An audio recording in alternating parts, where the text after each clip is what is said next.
सभी लोगों को नमस्ते भाई। और श्री राम एकेडमी में आप सभी का स्वागत है। आपका चैप्टर मेटल नॉन मेटल्स में आगे का टॉपिक लेंगे। आज सेकंड पार्ट है।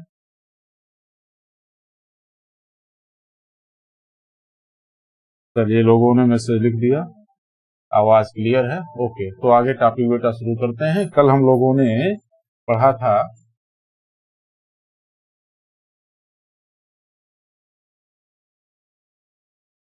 फिजिकल प्रॉपर्टीज के बारे में। कल हो गया था मेटल्स और नॉन मेटल्स की जो भी फिजिकल प्रॉपर्टीज थी, कल हम लोगों ने उसको कवर कर लिया था बेटा।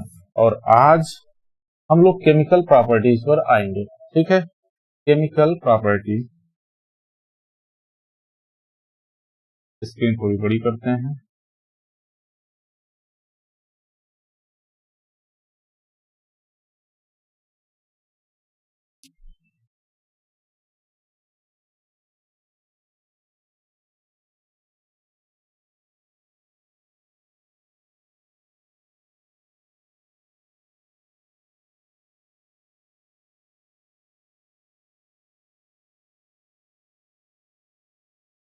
तो केमिकल प्रॉपर्टी, वैसे जब इसके पहले की क्लासेस में हम लोगों ने समझा था केमिकल प्रॉपर्टीज क्या होती है, फिजिकल प्रॉपर्टीज क्या होती हैं। तो फिजिकल प्रॉपर्टीज जो बाहर से आप देखते हैं जैसा दिखता है, वो आप एक सामान्य भाषा में कह सकते हैं these are the physical properties. But chemical properties की जब हम लोग बात करते हैं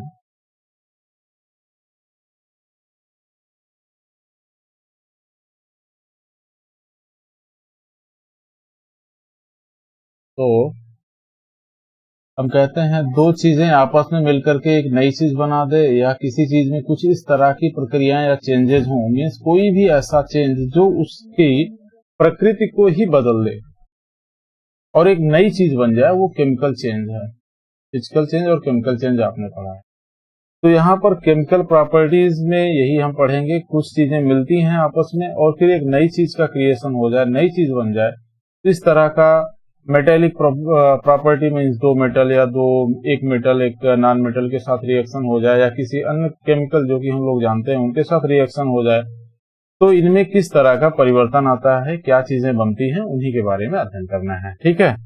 you are familiar with the phenomena of rusting of iron. जैसा कि यहाँ पे बता रहा है कि हम लोग रस्टिंग ऑफ आयरन से बिल्कुल परिचित हैं। ये क्या है, केमिकल प्रोसेस है। Recall the reaction by which rust is formed, जिसके द्वारा रस्ट बनता है। You had also perform in class 7 an activity burning a magnesium ribbon in air. You had learned that in both the processes oxide formation takes place. ठीक है, burning कहीं भी होगी तो बर्निंग का मतलब ही होता है, बर्निंग कह लीजिए या ऑक्सीडेशन कह लीजिए। आमतौर पर जो सिंपल बात होती है वहां पर क्या होता है, किसी भी चीज को ऑक्सीजन के साथ रिएक्ट कराया जाता है। ठीक है, क्या होगा, ऑक्सीजन के साथ उसकी रिएक्शन करा दी जाएगी। ठीक है, अब ये ऑक्सीजन के साथ जब रिएक्शन होगा तो कोई ना कोई कंपाउंड वो बनाएगा। यही प्रक्रिया आपकी रस्टिंग में भी होता है, ठीक है ना। Complete the following reaction of iron and magnesium with oxygen. ठीक है, अब यहाँ पर आयरन है, ऑक्सीजन है, वाटर H2O मॉलिक्यूल है, इनके साथ जब रिएक्शन होगा तो क्या बनेगा, कैसे बनेगा। ठीक है, मैग्नीशियम और ऑक्सीजन के साथ ऐसे रिएक्शन में क्या होगा, तो आयरन, ऑक्सीजन और वाटर जब एक साथ रिएक्ट होते हैं तो रस्ट बनता है। इसमें आपको पता है आयरन का ऑक्साइड बनेगा। क्या बनेगा, आप इसको सिंपली लिख दीजिए आयरन ऑक्साइड। ठीक है, जब आयरन और ऑक्सीजन का, लेकिन जब ये आयरन ऑक्साइड बनेगा और वाटर की अपीयरेंस भी है तो एक घटना और घटेगी, आयरन और ऑक्साइड जो है हाइड्रोक्साइड के साथ रिएक्ट होकर के आयरन का हाइड्रोक्साइड बना देगा, और मैग्नीशियम जैसे ही ऑक्सीजन के साथ रिएक्ट होगा मैग्नीशियम ऑक्साइड बना देगा। ठीक है, तो क्या बन जाएगा यहाँ पर, मैग्नीशियम ऑक्साइड। ठीक है, मैग्नीशियम ऑक्साइड बन जाएगा। अब ये रिएक्शन कैसे होती है, ठीक है, इस चीज को भी हम केमिकल फार्मूले के रूप में अगर लिखना चाहें तो लिख सकते हैं बेटा। ठीक है, जैसे कि यहाँ पर लिखा हुआ है TFE प्लस। ठीक है, दूसरा क्या लिखा है, ऑक्सीजन O2 लिखा है, और साथ में H2O। ये एक्चुअली केमिकल फार्मूला को दर्शाने का क्या है, एक तरीका है बेटा, ठीक है। तो इसमें बनेगा आयरन का ऑक्साइड, मैंने बताया। अब ये आयरन का ऑक्साइड क्या है, Fe3, ठीक है, O के साथ रिएक्शन होगा, Fe3O2 या O3 भी बन सकता है। तो यहां पर सीधे सीधे थोड़ा सा चेंज करता हूं, ब्रैकेट लगा दिए, ब्रैकेट की आवश्यकता नहीं है, ठीक है। Fe2O3, Fe2O3 ऐसे लिखो, ठीक है। तो Fe2O3 ये क्या है, फेरस ऑक्साइड है, ठीक। ऐसे ही इनमें फेरिक ऑक्साइड भी बनता है, ठीक है। तो ये डिपेंड करता है ऑक्सीजन या अन्य केमिकल के साथ जो कंडीशन है, टेम्परेचर का, एटमॉस्फेरिक प्रेशर का, इन सारी चीजों पर डिपेंड करता है कौन सा कंपाउंड बनेगा। लेकिन सिंपली जो इन्वायरमेंट में घटना हमारे साथ घटती है आयरन के साथ, जिसको हम रस्टिंग बोलते हैं, यहाँ पर ये ऑक्साइड बनता है, ठीक है। अगर पूछा गया, फार्मूले में दे दिया गया कि कौन सा ऑक्साइड बना है, तो फार्मूला क्या होगा, Fe2O3 होगा, ठीक है। ये यहाँ पर बनेगा, ठीक। अब ये कैसे हो रहा है आप सोच सकते हो, यहाँ पर 2 ऑक्सीजन की मॉलिक्यूल है, एक ऑक्सीजन का यहाँ पर है, तो इसलिए यहाँ पर 3 आ गया। अब Fe2 यहाँ लिख रहे हैं, तो इसका मतलब हमको यहाँ पर इसको बैलेंस करने के लिए इसके पहले 2 लगाना पड़ेगा, जिससे कि 2 आयरन भी मिल जाए। 2 आयरन की मॉलिक्यूल मीन्स ये जो है एटम्स की संख्या बता रहा है। क्या बता रहा है, एटम की संख्या, कितने मॉलिक्यूल हैं किसके, आयरन के, कितने मॉलिक्यूल ऑक्सीजन के, ठीक है। तो ये सिंपल रिएक्शन यहाँ पर इस तरह शो हो रहा है। ये बैलेंस रिएक्शन अगर देखना होगा, आगे की क्लासेस हम लोगों को सीखना है, तो यहाँ पर नहीं होगा। यहाँ पर हाइड्रोजन भी कुछ मॉलिक्यूल बनाएगा, ठीक है। वो चीज यहाँ पर शो नहीं की गई है, ठीक। चलिए आगे देखते हैं हम लोग। Let us check the nature of rust formed as result of the reaction between iron, oxygen and water. Collect a spoonful of rust and dissolve it in a very little amount of water, ठीक है। अब ये आपने इसका rust प्राप्त कर लिया Fe2O3, और इसको कह रहा है H2O में क्या करो भाई, डिजॉल्व कर दो। क्यों डिजॉल्व कर दो, क्योंकि इसका हमको क्या करना है, टेस्टिंग करनी है कि ये क्या है, एसिड है या बेस है। एसिड है या बेस है तो कैसे टेस्ट करेंगे, आपको पता है, एक ग्रीन कलर की स्ट्रिप मिलती है और एक रेड कलर की स्ट्रिप मिलती है, ठीक है। उसका इस्तेमाल आप करते हो टेस्टिंग के लिए। You will find that the rust remains suspended in water. Take the suspension well. Test the solution with the red and blue litmus paper. ये जो 2 स्ट्रिप्स आपके पास हैं, रेड और ब्लू कलर की, जो कि लिटमस के द्वारा बनाया गया है। लिटमस ये एल्गी से प्राप्त होने वाला एक केमिकल है, जो कि आपने 7th क्लास में पढ़ रखा है, ठीक है। एसी के द्वारा आप एसिड बेस का टेस्ट करते हैं। ये सबसे स्टैंडर्ड चीज है जिसको टेस्ट में हम लोग इस्तेमाल करते हैं, ठीक है। व्हाट डू यू ऑब्जर्व, आप क्या ऑब्जर्व करेंगे, इज द सोल्यूशन एसिडिक और बेसिक। तो यहाँ पर निकल के आएगा आंसर बेटा बेसिक, ठीक है। जो इसका सोल्यूशन होगा वो क्या आएगा, नेचर क्या होगा, बेसिक नेचर होगा।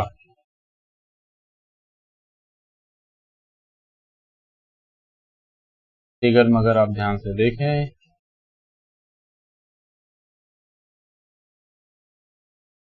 ये रस्ट है, सस्पेंशन लिया गया, इसको घोला गया, अच्छे से घोलने के बाद क्या किया गया, लिक्विड के साथ थोड़ा सा सस्पेंशन जो यहाँ पर निकला, इसको ट्रे में ले लिया गया, ठीक है। टेस्टिंग ट्रे होता है छोटा सा, या इसी को वाच ग्लास भी बोला जाता है, ठीक है। इसमें ले लिया और फिर क्या किया, रेड लिटमस पेपर के लिया गया। देखो नीचे क्या हो गया, ग्रीन कलर का हो गया, ठीक है। इसका मतलब क्या है, ये बेसिक नेचर का।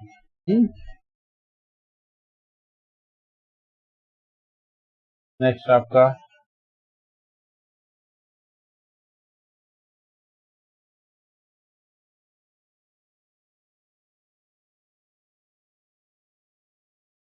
Does copper also get rusted, बिल्कुल होता है ऐसा।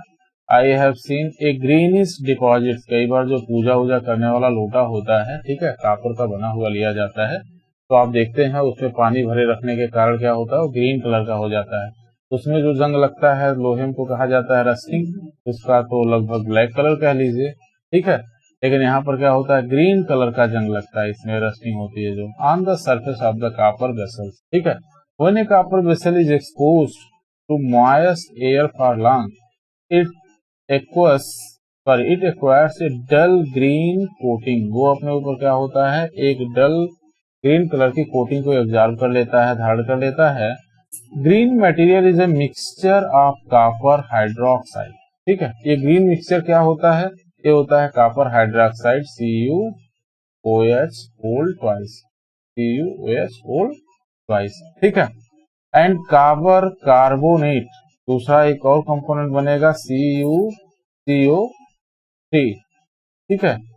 The following is the reaction, और तब रिएक्शन कैसे होता है ये भी यहाँ नीचे दिया हुआ है, ठीक है। रिएक्शन में 2 कॉपर मॉलिक्यूल लग रहे हैं, चलिए यहाँ पर अलग से लिख लिया जाता है, 2 कॉपर मॉलिक्यूल Cu, ठीक है। एक मॉलिक्यूल H2O का लगा, ठीक। नेचर में आपका कार्बन डाइऑक्साइड ऑलवेज मौजूद है, वो भी इसमें इन्वॉल्व होता है इस प्रोसेस में, ठीक है। और क्या बनाता है बेटा, आगे 2 कंपाउंड बनाता है CuOH होल ट्वाइस, इसका नाम क्या है, ठीक। और फिर CO3 बनता है, इसको बोलते हैं हम लोग, क्योंकि OH को हाइड्रोक्साइड आयन बोला जाता है। OH क्या होता है, OH minus ion, hydroxide ion बोला जाता है, इसीलिए नाम क्या हो गया, कॉपर हाइड्रोक्साइड, कॉपर हाइड्रोक्साइड, ठीक है, IDE, कॉपर हाइड्रोक्साइड। और ये जो CO3 माइनस माइनस, ठीक है, इस पर क्या होता है, ये 2 माइनस चार्ज होते हैं, CO3 माइनस माइनस, ठीक है। चलिए सिंगल कर लेते हैं, CuOH होल ट्वाइस, ठीक है। यहाँ पर 2 मॉलिक्यूल लिए, यहाँ पर 2 चार्ज हो गए, कॉपर पर प्लस प्लस है, CO3 माइनस माइनस हो जाएगा। इस तरह जो कंपाउंड बना इसको हम लोग बोलते हैं कॉपर कार्बोनेट, ठीक है।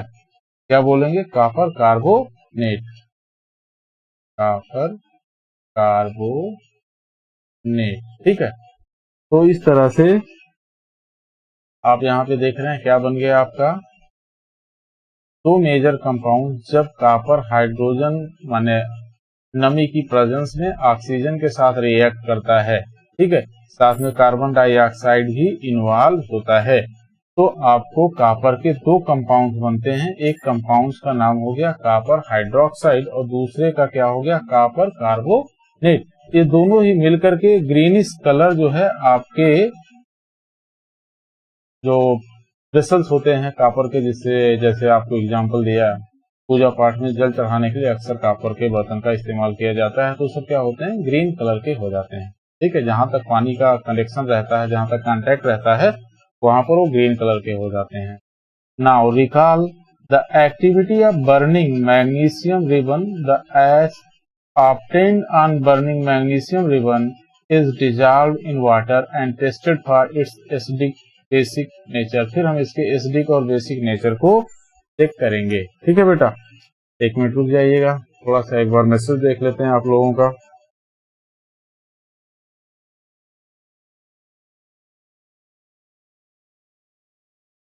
व्हाट इज हार्डनेस,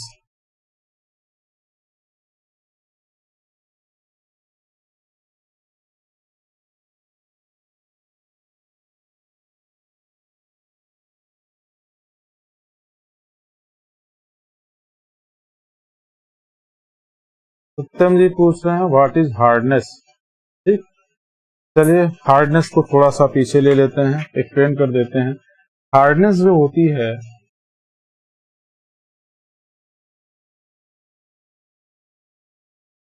हार्डनेस क्या है, ये प्रॉपर्टी है, ठीक है। किसी वस्तु पर अगर उसका सरफेस, ठीक है, हम किसी चीज से स्क्रैच करते हैं, अगर उस पर आसानी से स्क्रैच आ जाता है तो इसका मतलब वो वस्तु कम हार्ड है, ठीक है, तुलनात्मक रूप से वो सॉफ्ट है। अगर दूसरी वस्तु पे उसी तरह से स्क्रैच करने पर उस पर स्क्रैच नहीं आता है तो कहा जाएगा इस वस्तु की तुलना में दूसरी वस्तु क्या है, ज्यादा हार्ड है। मीन्स हार्डनेस जो है क्या है, एक तरह से कंपैरेटिव प्रॉपर्टी है, कंपैरेटिव प्रॉपर्टी है, ठीक है। किसी भी वस्तु के सरफेस पर कितने आसानी से स्क्रैच आता है, इसके मेजरमेंट को ही हम लोग क्या कहते हैं, हार्डनेस बोलते हैं, ठीक है। तो आगे हम लोगों का टॉपिक होगा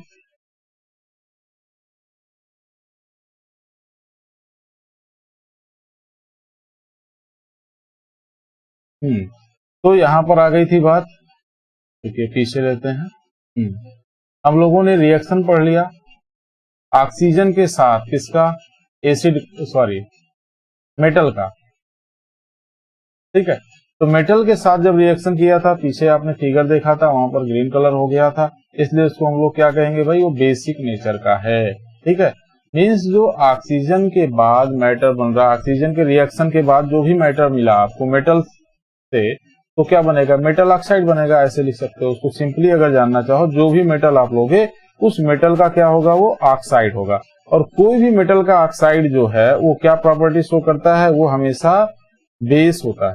तो नेचर में क्या होगा, बेस होगा, ठीक। ऑक्सीजन के साथ कोई भी मेटल रिएक्ट करेगा तो आपको ध्यान रखना है जो प्रोडक्ट बनेगा वो ऑक्साइड होगा, मेटल का oxide. Magnesium oxide, calcium oxide, calcium oxide, calcium क्या है भाई, मेटल है कि नॉन मेटल में? चलिए, कैल्शियम भी क्या है, नॉन मेटल में आएगा। लेकिन आपका आयरन, निकिल, कोबाल्ट, ये सब क्या है, आपके मेटल्स हैं। इनके जब ऑक्साइड बनेंगे, फेरस ऑक्साइड, फेरिक ऑक्साइड, ठीक है, निकिल ऑक्साइड, ठीक, तो ये क्या होंगे, नेचर इनका बेसिक नेचर होगा, ठीक। तो बेसिक नेचर होने के कारण आप कह सकते हैं जो इनके ऑक्साइड हैं वो बेस होते हैं, ठीक। मीन्स मेटल के ऑक्साइड क्या होते हैं, बेस होते हैं। और जस्ट इसका अपोजिट कहां पर हो रहा है बेटा, नॉन मेटल के साथ होगा। जैसे कॉपर का देख लीजिए आप, यहाँ पर एग्जांपल मिल रहा है, ये क्या है, ये सारे के सारे क्या हो जाएंगे, कॉपर भी मेटल है, इसके जो ऑक्साइड बने कॉपर ऑक्साइड, ठीक है। यहाँ पर क्या है, हाइड्रोक्साइड बनाया गया है, प्लस दूसरा है, ध्यान रखिएगा, ठीक है।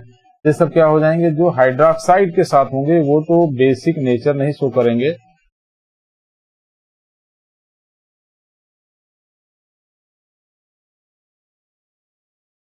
ठीक। Is the solution acidic or basic? How do you ascertain this? You must have observed that the red litmus turns blue. जब red litmus इसमें blue में turn हो जाएगा तो oxide of magnesium is also basic in nature. In general, metallic oxides are basic in nature. ये आपने पढ़ लिया, सीख लिया। Let us now observe the reaction of non-metals with oxygen. तो ये क्या करता है, बिल्कुल उल्टा प्रॉपर्टी शो करता है। अर्थात जो ऑक्साइड होंगे नॉन मेटल्स के, वो कैसे होंगे बेटा, एसिडिक नेचर के होंगे, ठीक है। आइए बाकी की एक्टिविटी को पढ़ते हैं हम लोग, उससे और क्लियर हो जाएगा, ठीक है। Take a small amount of powder sulphur, sulphur क्या है, आपका नॉन मेटल है, ठीक है। इन ए डिफ्लैग्रेटिंग स्पून, मीन्स एक ऐसा स्पून जैसे यहाँ पे आप देख रहे हैं आप, एक लंबा सा स्टैंड होगा, क्योंकि इसको जलाना है, बहुत तेजी से जलता है, इसलिए दूर हो आपके हाथ से, इसलिए इस तरह का स्पून, लंबा सा स्पून है, ठीक है। और इसको आप चाहो तो बना भी सकते हो बाई हैंड। एक कैप लेकर के देखिए, यहाँ धागे से ये कर सकते हैं जो, और आपके पास कई सिंपली वायर देखा होगा, एक वायर बांधने के काम आता है, कई बार मकान वगैरह बनते हुए देखा होगा, तो राड्स को उसी वायर से लपेटते हैं, ठीक है ना। तो ऐसे वायर्स को आप लेंगे, थोड़ा सा हार्ड भी होता है लेकिन शेप उसका आप चेंज कर सकते हो। ऐसे वायर का आप जो है इस्तेमाल कर सकते हो और इस तरह से आप बना सकते हो डिफ्लैग्रेटिंग स्पून्स को, ठीक है। Is not available, you make take a metallic cap and any bottles and wrap a metallic wire around it and give it the shape of shown in the figure 4.4a. As soon as sulfur starts burning, introduce the spoon into a gas jar. आपको क्या करना है, gas jar के अंदर ले जाना। ये gas jar है, जैसे जलना शुरू करेगा इसको क्या करोगे, अंदर में आप ले जा करके रख दोगे, ठीक है। ये ठीक, glass jar tumbler, cover the tumbler with a lid, और ढक्कन से इसको ढक दोगे। Ensure that the gas produce does not escape, जो गैस उसमें प्रोड्यूस हो रही है वो बाहर नहीं निकलनी चाहिए। Remove the spoon after some time, add a small quantity of water in the tumbler and quickly replace the lid, ठीक है। इसको निकाल करके लिड से ढक देंगे और उसमें थोड़ा सा पानी डाल देंगे, ठीक है, लेकिन पानी थोड़ा ही डालेंगे। सेक द टम्बलर वेल, और टम्बलर को अच्छे से क्या करेंगे, झलेंगे। Check the solution with the red and blue litmus paper, वो दोनों पेपर से चेक करिएगा और आपको मालूम चल जाएगा ये क्या है बेटा, एसिडिक नेचर का होता है। ठीक है, कैसे, अब आपके सामने नीचे फिगर है, देख लीजिए। ठीक है, अब इसमें से वाटर को निकाल लिया क्योंकि वो वाटर में डिजॉल्व हो चुका है। ठीक है, सल्फर का ऑक्साइड, और तो सल्फर का ऑक्साइड एसिडिक होता है, बेसिक होता है। इसको टेस्ट करने के लिए आपको क्या करना पड़ेगा, लिटमस पेपर का इस्तेमाल करेंगे। ठीक है, अगर ग्रीन कलर का लिटमस पेपर आप लेते हैं तो रेड में बदल जाएगा, इसका मतलब क्या हुआ, वो आपका matter acidic. Testing the solution with the litmus paper.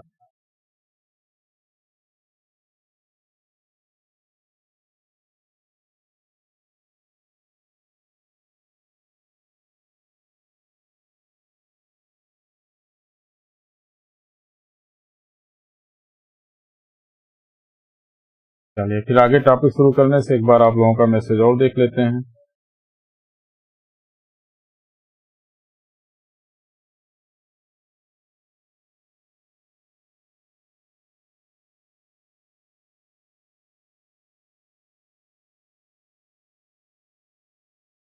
चलिए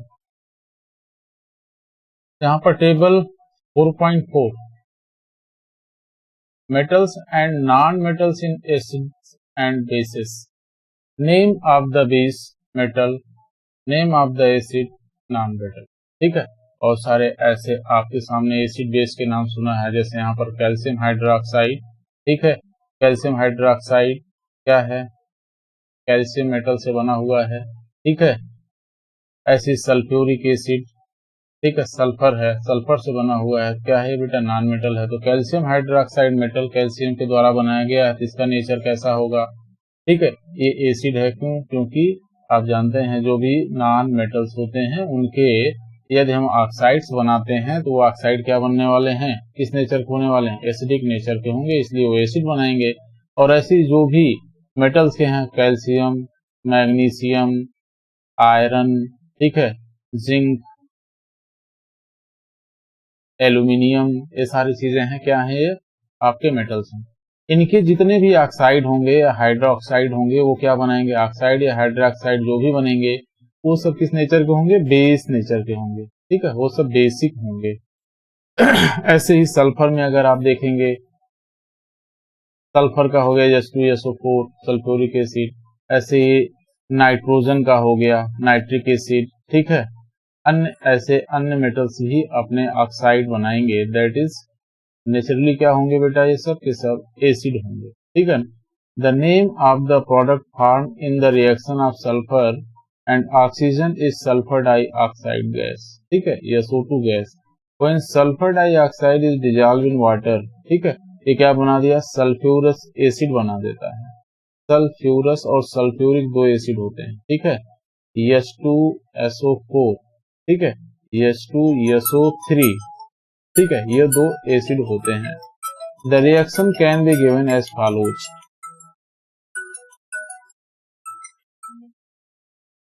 सल्फर ऑक्साइड SO2 रिएक्ट हुआ वाटर के साथ।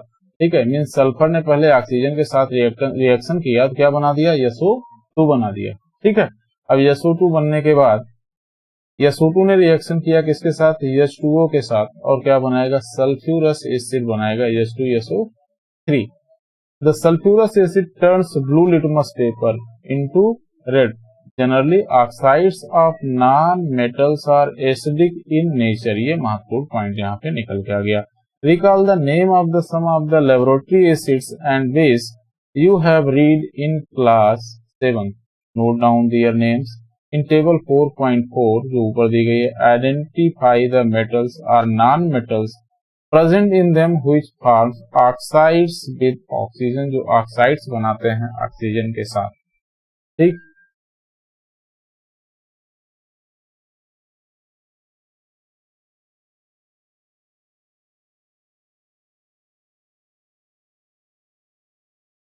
Next reaction with water. ठीक, मेटल्स और नॉन मेटल्स का रिएक्शन जो है वाटर के साथ क्या होता है, ये वाटर के साथ रिएक्शन करके क्या प्रोडक्ट बनाते हैं, क्या प्रॉपर्टीज होती है, उनके बारे में आइए देखते हैं। Let us see how metals and non metals react with water. Sodium metals is very reactive. Sodium metal is very reactive, ध्यान से समझिएगा। मीन्स एक ऑक्सीजन के साथ बहुत तेजी से रिएक्ट होता है, सोडियम के ऑक्साइड बना देगा। ठीक है, मेटल है। It react vigorously with oxygen and water, ठीक है, वाटर के साथ भी रिएक्ट होता है बहुत तेजी से, क्योंकि उसमें भी ऑक्सीजन मौजूद होती है। A lot of heat is generated, बहुत ज्यादा ह्यूज अमाउंट में क्या होता है, यहाँ पर हीट भी उत्पन्न होती है इस रिएक्शन में। It is therefore stored in kerosene, ठीक, यहाँ से पूछा जाता है प्रश्न कि सोडियम को क्यों जो है केरोसिन में सुरक्षित किया जाता है, डिप करके रखा जाता है, क्योंकि केरोसिन में ना तो ऑक्सीजन होती है, ठीक है, जब ऑक्सीजन की प्रेजेंस ही नहीं होगी तो क्या होगा, रिएक्शन नहीं होगा। लेकिन वाटर के साथ भी ये बहुत तेजी से विगरसली रिएक्ट करता है, इसलिए वाटर में रखना तो खतरे से खाली नहीं है, यहाँ पे बर्निंग हो जाएगी, ठीक है, वाटर जो है जल करके भाप बन को उड़ने लगेगा। और दूसरी तरफ ऑक्सीजन एयर में अगर आप खुले में रखेंगे तो भी जल करके आपका जो सोडियम है उस ऑक्साइड बना लेगा। तो आपका सोडियम आप रखते हैं घर में, सोडियम ले आए हैं, सोडियम आपको मिलेगा ही नहीं, वो हो गया, ठीक है। इसलिए सोडियम को रखना है तो कैसे रखेंगे, एयर से दूर रखना है, वाटर से दूर रखना है, तो कौन सी जगह ढूंढे ऐसे मिलेगी, तो केरोसिन सबसे बढ़िया मिला, जहां पर इसका रिएक्शन नहीं होता है, ना तो केरोसिन के साथ और ना तो वहां पर ऑक्सीजन की अवेलेबिलिटी होती है, इसलिए केरोसिन में इसको उठा के सुरक्षित आप रख सकते हैं, ठीक है।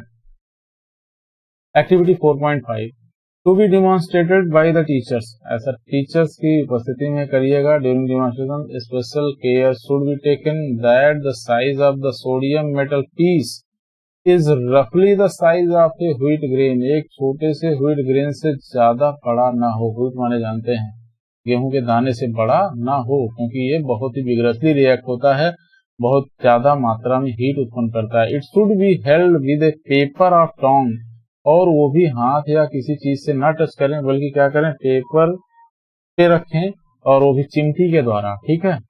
Take 250 ml beakers glass tumbler, fill half of it with water, आधा पानी से भर दें। Now carefully cut a small piece of sodium metal, dry it using filter paper, उसको फिल्टर पेपर से सुखा लीजिए।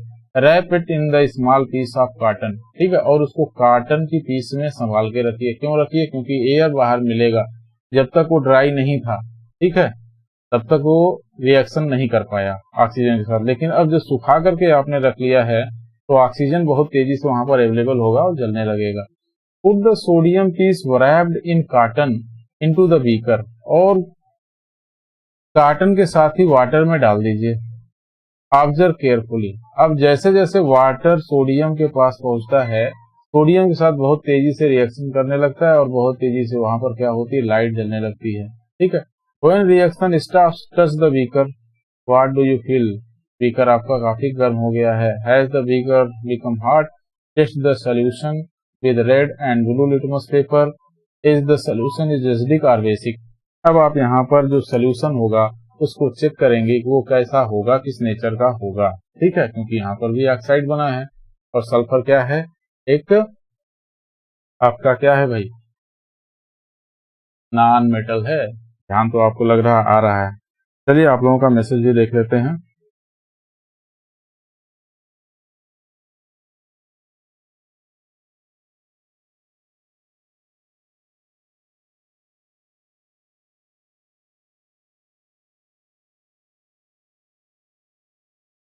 चलिए क्वेश्चन वगैरह भी अगर किसी के दिमाग में आता है तो आप लोग पूछते रहें।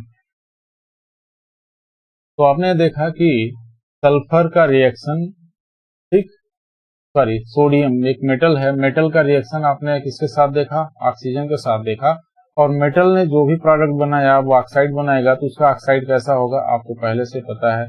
सभी मेटल के जो ऑक्साइड्स वगैरह बनते हैं वो बेसिक नेचर के होते हैं, ठीक है, ये बात आपको क्लियर होगी।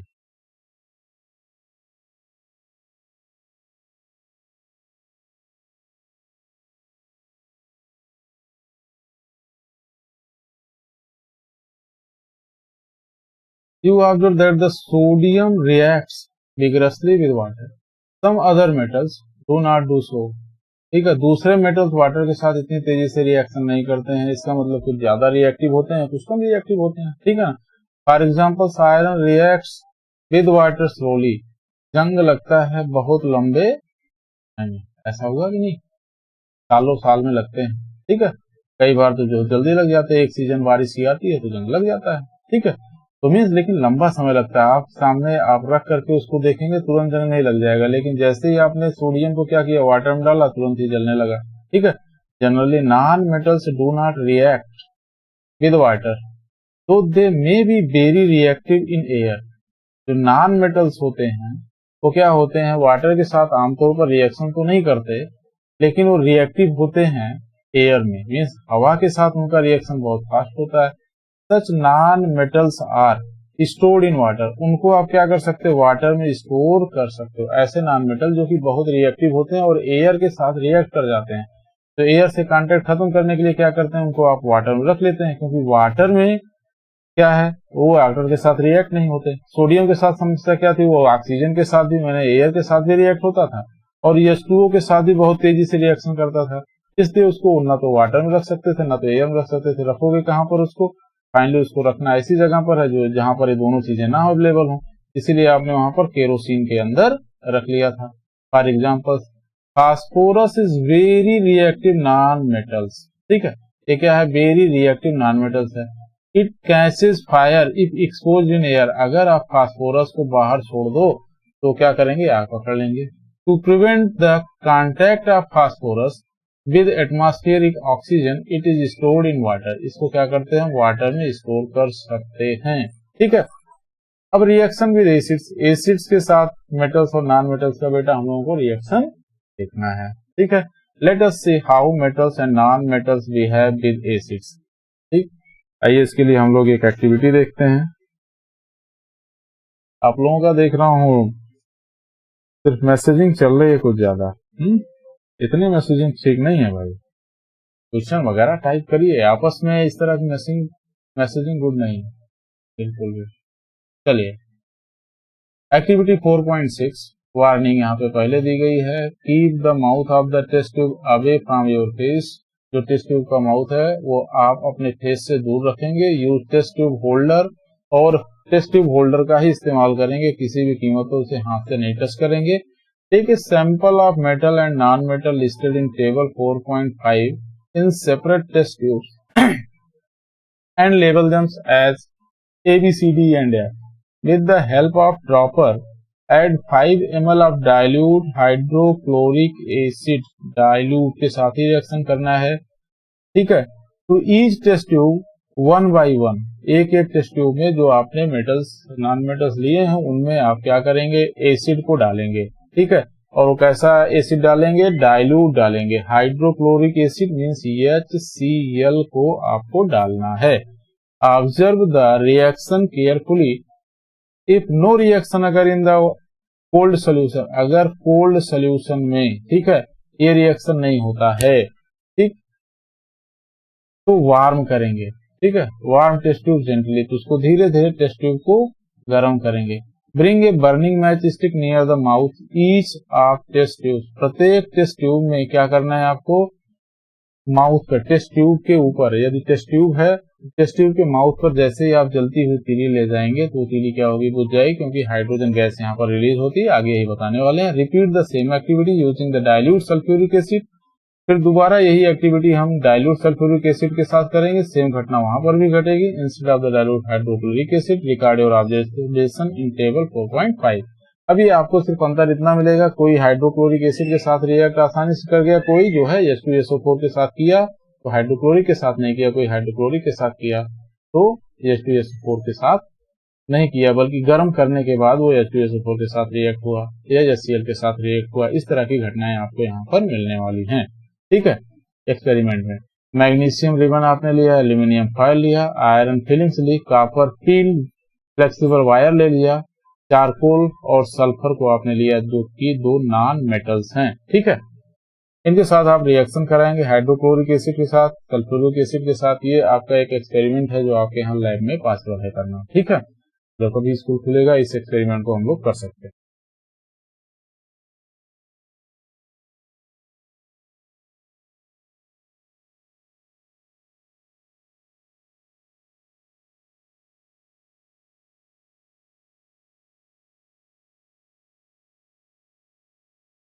Is there is a difference in the way metals and non-metals react with the acids? What could be pop sound in some cases be due to when a burning matchstick is brought near the mouth of the test tube. Test tube के पास जब आप ले जाते हैं जलती हुई matchstick, क्या पॉप अप साउंड के साथ किसी के साथ घटना हुई जहां पे वो बुझ गया? बिल्कुल होगा, कुछ के साथ ऐसा होगा, कुछ के साथ ऐसा नहीं होगा। You must have found that non metals generally do not react with acid. अब यहाँ पर आपका एक मुख्य बिंदु मिल रहा है, इसको कलर चेंज कर देते हैं। क्या जो नॉन मेटल्स हैं बेटा, क्या है? Non metals.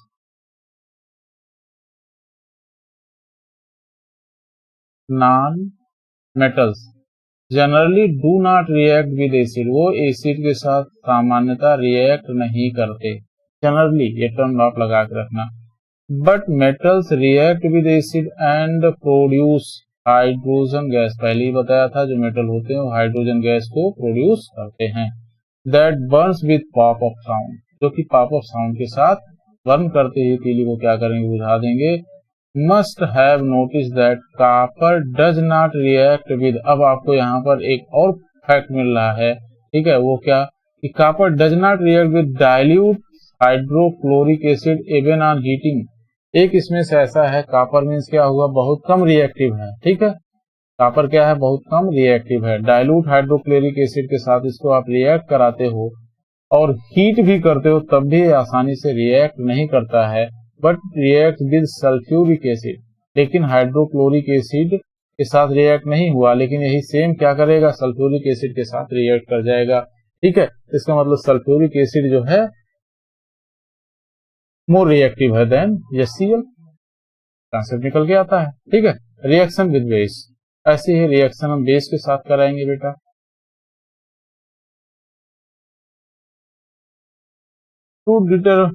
To demonstrated by the teachers during preparation of sodium hydroxide solution, care should be taken that pellets of sodium hydroxide are handled with a plastic spatula, means चम्मच, ठीक है।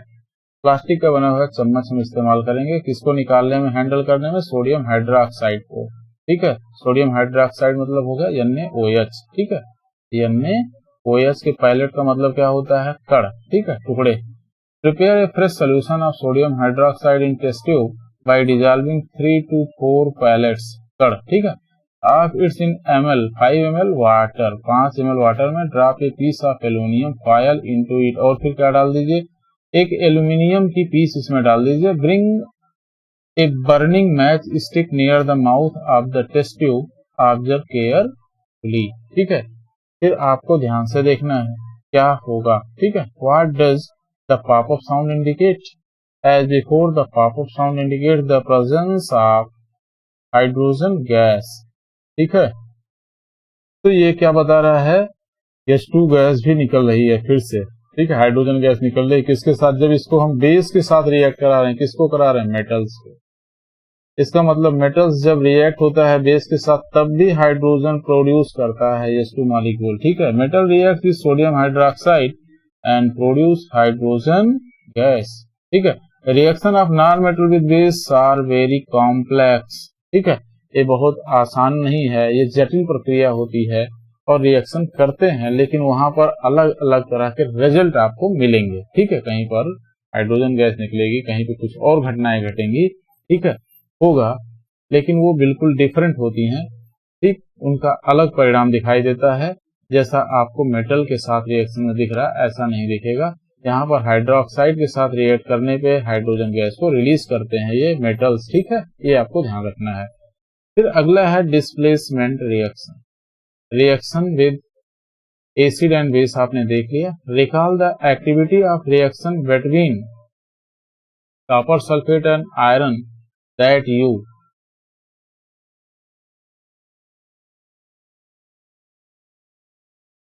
perform in class 7. Let us observe some more reaction of that kind, और इस तरह के दूसरे अन्य reactions को भी हम लोग ध्यान से देखते हैं, ठीक है। तो हम लोग फिर अगली क्लास में मिलेंगे, इस रिएक्शन को और बृहद ढंग से समझाएंगे भी और साथ में